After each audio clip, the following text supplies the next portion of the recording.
eza bien ndenge tozosala bopeto wana eza mabete mais tobosana bopeto ya kati te tobosana bopeto ya kati te parce que na temps oyo en tout cas eza na mopepe moko penza ya sika oyo ye en tout cas oyo vraiment ba mama ebele oyo baza ko coacher ba mama mususu kotalisa ke esengeli bandako ezala propre esengeli bisika bato bazovanda ezala propre en tout cas ezosala penza kitoko makasi ememi penda réveil na kati ya communauté na biso ba mama nyonso ba mama ebele malgré nanu nyonso te mais ebele basi balamuki na likambo etali ya kobongisa bandako bato mingi babandaki ko négliger mingi ezalaki ta msumbongo na ye akozwa aopréféré asomba kaka elamba mais akosomba mwa eloko te ya kodekore ndako mais lelo tomoni bamama bakomi kopréféré na place abebisa mbongo neka na babilamba to na bamakambo mosusu aopréféré asomba mwa eloko na ye aya adekore ndako na ye aya apesi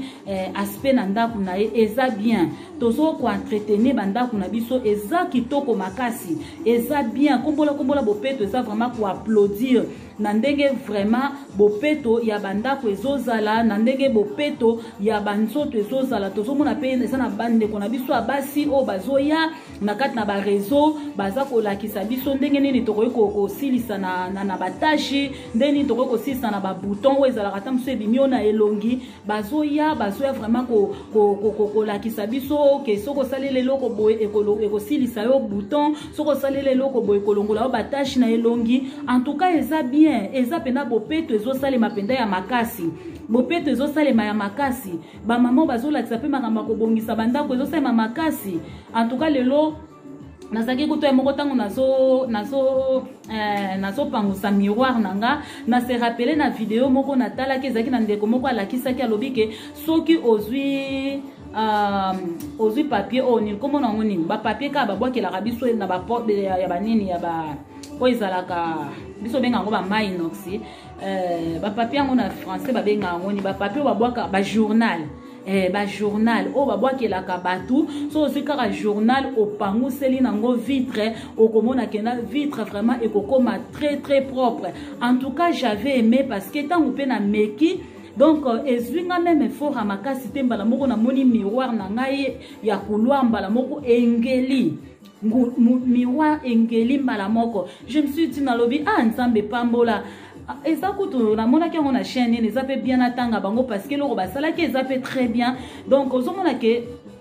bamama ta bazwa komotive bazwa na bastuce mosusu oke soki oaplika yango c'est plus facile donc ça facilite la vie et puis eza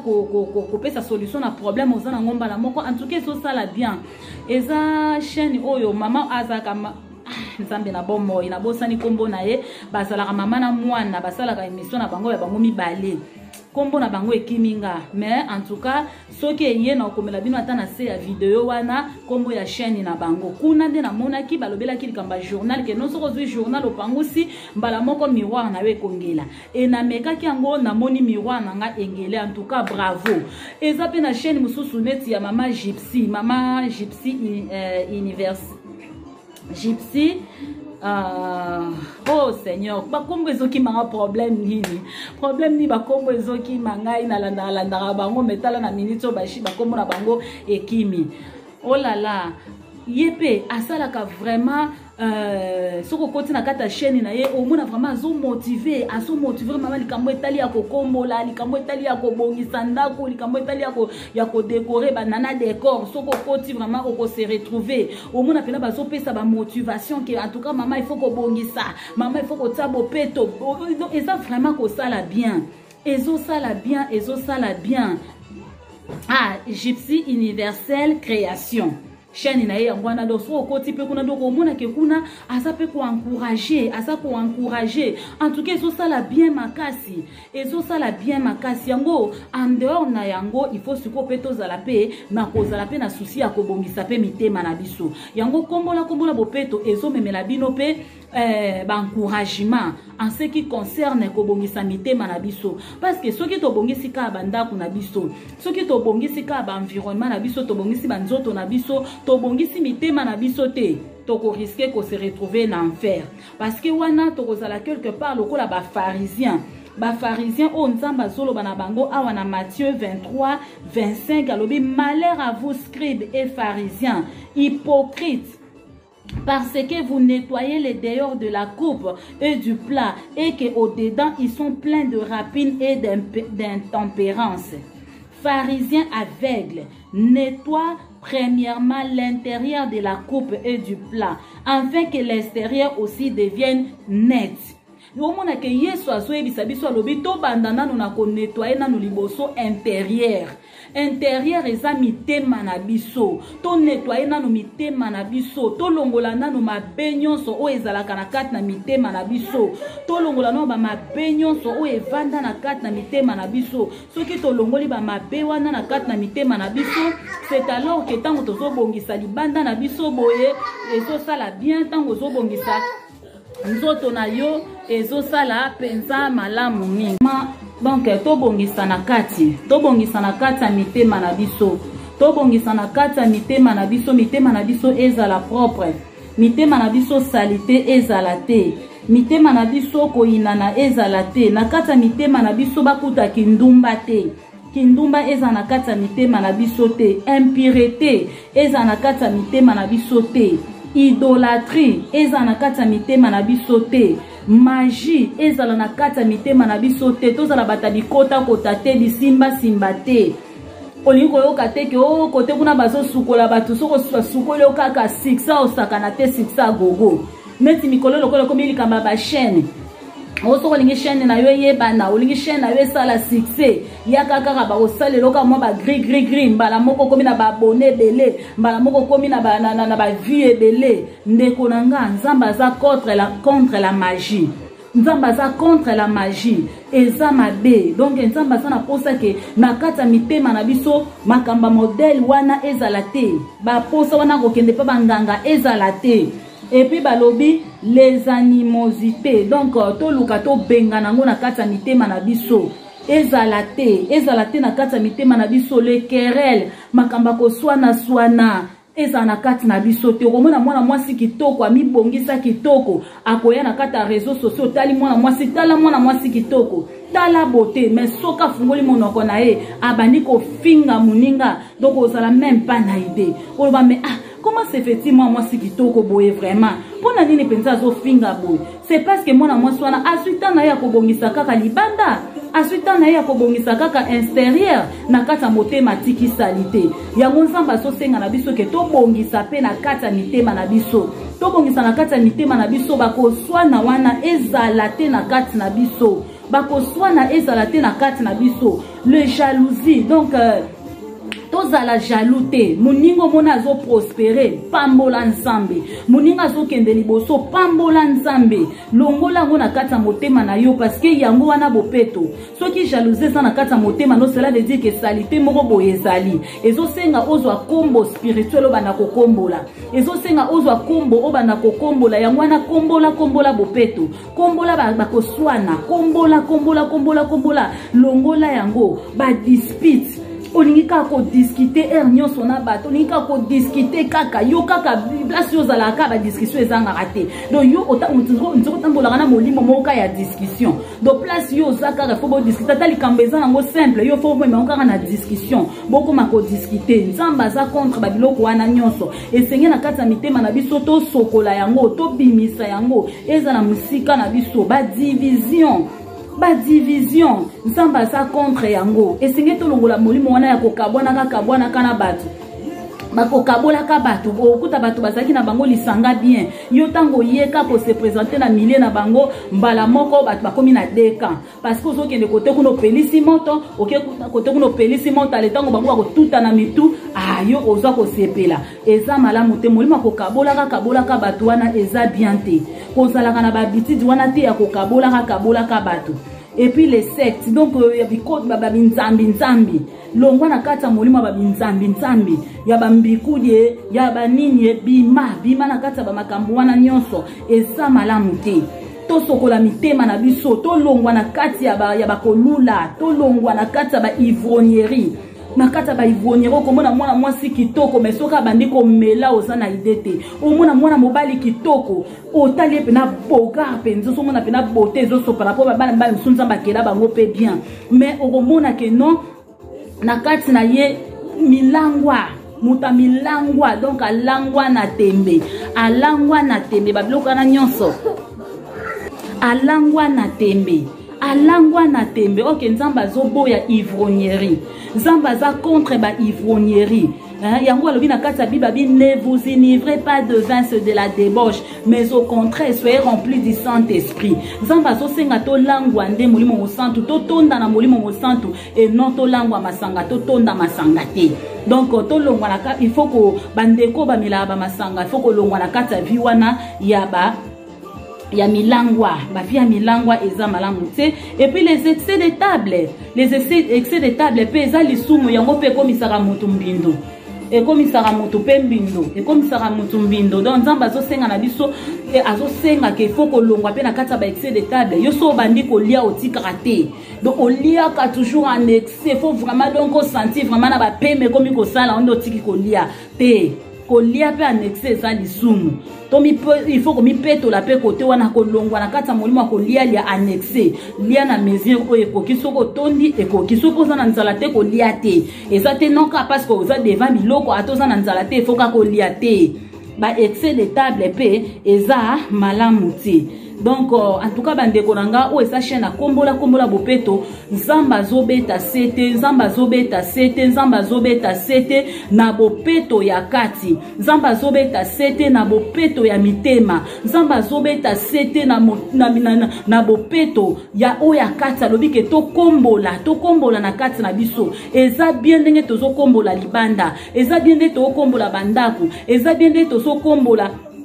extérieur eza malamu nde tozo bongisa ba environnement tozo vanda c'est bien nde tozo bongisa ba nzoto na biso c'est bien mais to bosa na mitema te parce que soki yo bongisi nyonso otie bopeto bisika nyonso mais obosani motema na yo yeba ke okomi pharisien différence c'est entre yo na pharisien parce que c'est ce que le pharisien faisait. Pour les pharisiens ezalaki que non il faut ka kobongisa libanda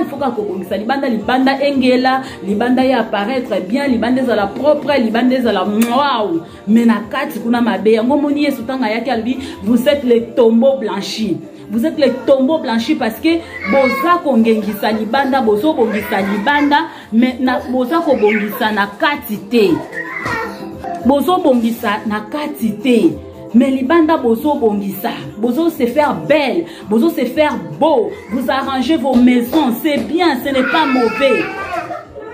C'est bien, mais nzambe posa na ezake na mitema peto bongisa. Parce que soko zo bongisa motema na yote. Otika kaba bizali la mabe makambo na otuko tanga awa yo zo tikango. Soki zo vanda aka na kati na yo. Mais libanda ozo bongisa kitoko, yeba ke pona nzambe komona yo za tombeau blanchi. Oyebi tombeau blanchi do ezala ka ba tombeau ezala libanda nango mone bataka ngo pierre tombale batie penda donc ya kitoko basala ngo penda kitoko pierre tombala kitoko mais ba fungola ka na kati omuna okoka même pas kotala okoka même pas kozala wana mais libanda tala kitoko do ba tombeau blanchi libanda ba bongisi me na kati bosoto kozala mwasi ande mwana te mwasi oyo aza ko takataka libanda mais su ba koti na kati motema noko yinwe vanda kuna donc ça ne va pas. Kotonga oyo zalaka nango donc ça ne va pas. Escroquerie oyo zalaka nango donc ça ne va pas. Kimoyibo oyo zalaka nango donc ça ne va pas. Non. Loko zala mwasi oyo tango bat ba monyo zongela libanda. Tango bat ba monyo kitoko. Tango bat ba moni ndaku na o kitoko. Tango bat ba moni biloko na onyoso kitoko. Ba ya pe na kati motema na yo ba mona pe maramba kitoko. Ba mona bolingo, ba mona kimia, ba mona sengo, ba mona donc ma bonnes œuvres, bakuta makamba bien et non okozala lokola tombeau blanchité. Yango kombola bopeto ezawana ka pona obeta sete. Ba mama to bongisa mitema, ba papa to bongisa mitema, bana bo bongisa mitema. Bo bongisa mitema, ba papa bo bongisa mitema, ba mama to bongisa mitema. Mitema na biso ezala propre liboso na Yesu. To lembate parce que bopeto eya kaka yango moko te po bopeto eya esengeli moto akombola eya lokola ndako soko komboli yango te ndako ezala propre te ndako po ezala propre faut kombola cuisine na po ezala propre il faut sukola basani eza siko ndenge mo pe na motema po motema no ezala propre il faut longola babiloko mususu olongola babiloko mususu olongola bakoyina olongola bakofinga bakochola bani ba mabe wana nyonso bakindoki bakimoyibi babiloko na nyonso tango yo longo yango c'est alors que motema ekozala malamu mais soko zubiloko wana yo tiki yango tombeau blanchi donc yango passage totangi na Matthieu 23, 25 à 26, vous pouvez méditer yango, bon mon a commencé Yesu abandaki kolobela ba pharisien que bozo bongisaka libanda. Ce n'est pas dit que Nzambe asa contre kobongisa libanda, non. Nzambe asa ne contre kobongisa libanda te. Mais problème est ça, Nzambe lingi to bosa rande na kati te. Posa Nzambe za to banda rande na kati. Na kati soki to bongisi, na kati na biso ekomi bien. C'est alors que to ko banda ko bongisa siko libanda. Mais soki biso to weleli na nuko sala camouflage, to weleli ko bongisa libanda, to bongisi libanda, mais na kati to tiki salite likama. Na kati totiki salite ezali kama donc to bongisa na kati to bongisa pe libanda na biso po Nzambe na biso ayeba na kosepela o eza ya bino chaîne na bino ya kombola bopeto ezobeta sete na bopeto ya mitema na bopeto ya mitema Nzamba pambola pe bandeko nyonso o baza ko encourager biso na kobongisa libanda na kobongisa banini Nzamba pambola bino alors oyo pe eza ko ajouter le bino que non ndeka bo bongisa libanda bo bongisa pe na kati ya mitema parce que Yesu soki ayelelo ndako ne ko sala propre makasi mais soki motema na yo ezali salite tout droit en enfer. Nzoto na yo ekoki kozala propre, nzoto na ekoki kozala kitoko, bien arrangé, bien entretenu. Mais soki na kati ya motema na yo bongisi te, Yesu soki ayelelo place ne kozala en enfer. Alors comme posa na Nzambe ezaki alinga mona on enfer te. Posa na Nzambe ezaki na enfer kuna sa ezala kaka Satana na ba ange oyo bandimelaki ye. Oyo ba se rebelaki Nzamba za na posa na lifelo kuna ezala ka Satana ba ange na ye yo oza na place bien et lokola Nzamba lingi oza na place bien yango telemisi sunde kona bino pe yepa yeka ka lokola bino ko encourager likamba ko kombola ayepe ko encourager mais siko oyo toza ko se baser mingi sur propriété ya motema oyo toza ko se baser mingi sur propriété ya motema ke mitema na biso ezala propre ko vandisa lisumu na kati na yote ko komisa lisumu muninga na yote ko komisa lisumu muninga na yote camarade na yote lisumu bebana na yango bebana na lisumu kabwana na lisumu bengana lisumu kombola lisumu ndengo kombola ka poussière ndaku na yo ndengo kombola ka salite na ndaku na yo ndengo longola ka ndengo zo ka aspirateur oza ko aspirer po poussière nyoso ekende ndengo zo ko zupe na torchon pe opangusi ndaku na nyoso pona salite nyoso ekende. C'est pareil aussi na kata motema no sengeli o kombola na kata motema no po fo kombola ko kombola bizaleli nyoso mabe wana ba caractère mabe ba makamba mabe wana il faut ko kombola ngo po motema ezala propre po motema ezala propre en fait que Nzambe na likolo ayeba na kosepela na yo Nzamba pambola bino ndeko oyo nano s'abonner na kata chaîne na biso te ya kombola bopeto yeba na ko s'abonner et puis otie j'aime na yo ofinipe ngonga wana pona ke soki totie vidéo mususu omona kango mbala moko vraiment bozala béni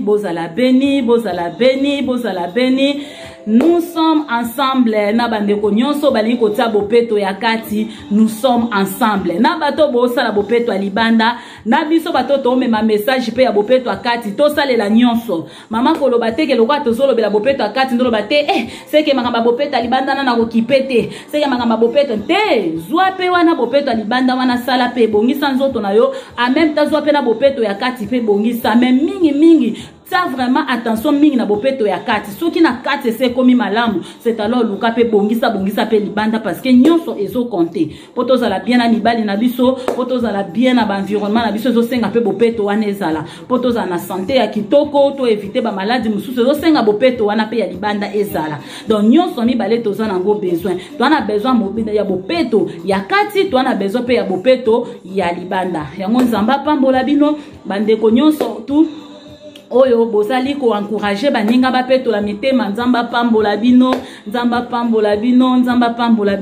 asala bino vraiment babolamu ebele pe bandeko boza ko motiver bat ba bongisa bandako nzamba pambola bino seulement to comprendre que tous les deux est important mingi siko oyeleki ezande yakati donc tozala vraiment propre intérieur pe extérieur na biso ezala propre ezali pona lokumu ya nzambe nzamba pambola biso nyonso tu en tout cas ndeko zala na souci ya molimo na yo zala na souci ya éternité na yo ko pasango wapi parce que na corps oyo bomona to tikala nango éternellement te corps oyo toza nango to tikala nango éternellement te il y aura un temps o mutu nyonso to akufa alors tango okufa o passer éternité na yo wapi faut toujours se poser cette question na faut komi tuna ko passer ngo wapi alors so na besoin o passer éternité na on a place à malamu oza na obligation ko sokola motema na yo ya kobongisa motema na yo pour que okota kuna na place ya malamu samba pambola bino tobongisa mitema potokota na bokonzi ya likolo nzamba linga mona biso na bokonzi ya likolo siko pa mona biso ngo condition apesi biso topetola mitema na biso na mokili tango toza topetola ngo pour que tozwa esika ya malam. Que Dieu vous bénisse, on est ensemble, on se voit à la prochaine numéro et je vous dis bye bye.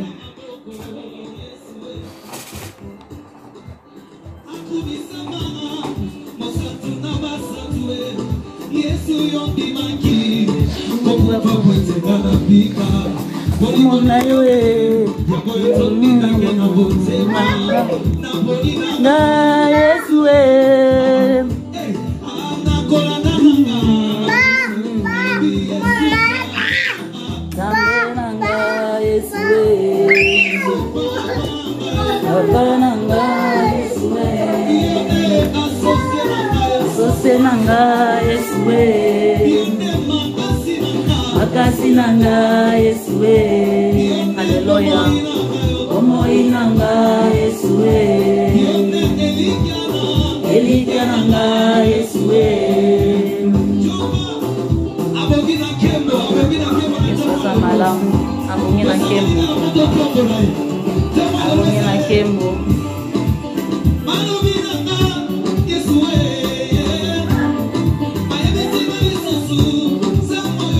Bambote nanga na Gypsy universel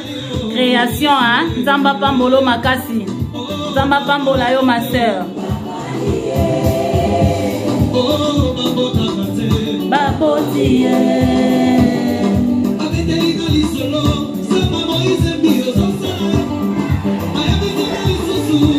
sala malamu epolaka te kombola bopeto TV. Bo s'abonner massivement na chaîne na kombola bopeto bozala jamais déçu. Ba fin de l'année yango pe komi bana bazana besoin lisungi ba orphelin bazana posa ya lisungi. 25 décembre kombola bopeto ezokende ko sunga bana bitike soki yo po lingi ko participer olingi pe participation na yo ekomela ba orphelin eza le bienvenu contacter ngai. Comme ça, tokoyeba ndenge nini, tokoyeba na kosangisa pona kokende toujours kosunga bana bitike. Facebook na biso ezali kombola bopeto. Soko komelinga na komona message kuna. Nzamba pambola bino ba fin de l'année ki ekende eleka malamu na kombo na Yesu. Facebook na biso ezali kombola bopeto.